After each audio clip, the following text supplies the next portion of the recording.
চলো এদের আসার সময় হয়ে গেছে, এবার টাকাগুলোকে এখানে রেখে দিই। আরে আরে এখানে টাকা পড়ে রয়েছে, তাড়াতাড়ি টাকাটা নিয়ে চলে যাই, আজকে তোমার কপাল অনেক ভালো। আরে এই মেয়েটা তো লোভী বের হলো। অফিসে এসে সুসু করার মজাটাই আলাদা। আরে এখানে তো টাকা পড়ে আছে, চলো টাকাটা নিয়ে ভেগে যাই। আরে এও তো লোভী বের হলো। আরে এখানে তো টাকা পড়ে আছে, চলো টাকাটা উঠাই নি, তারপরে বসকে গিয়ে দিয়ে দিব। আরে এই মেয়েটা তো অনেক সৎ। আরে ফকিন্নি গরিব ইউটিউবার এখানে কি করছে? তোর ভিডিওতে তো কেউ লাইকও করে না, মার ওকে। হ্যাঁ হ্যাঁ মারাই ফকিনের বাচ্চাকে, এর চ্যানেলটা তো কেউ সাবস্ক্রাইবও করে না। আরে তোমরা এই বেচারাটাকে কেন মারছো? তোমাদের কি ক্ষতি করেছে? ওঠেন স্যার, আমি আপনাকে সাহায্য করছি। স্যার ওনারা ইন্টারভিউ দিতে চলে এসেছেন। অ্যাসিস্ট্যান্ট, আমি এদের ইন্টারভিউ আগে নিয়ে নিয়েছি।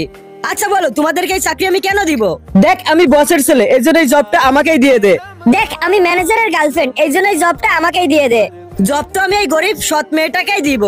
আরে ফকিন্নির বাচ্চা গরিব ইউটিউবার, তোর সাহস কিভাবে হলো আমাকে চাকরি না দেওয়ার? এবার দেখিস তোর এই সাতার মাথা বালের ভিডিওতে কেউ লাইক সাবস্ক্রাইব করবে না। ঠিক বলেছ, ওর ভিডিওতে কেউ লাইক সাবস্ক্রাইব করবে না। তোমাদের ধমকিতে কিছুই হবে না, আমার ভিউয়ার্সরা অনেক ভালো, ওরা আমার ভিডিওতে লাইকও করে দিবে, চ্যানেলটা সাবস্ক্রাইবও করে দিবে, তোমরা দেখে নিও।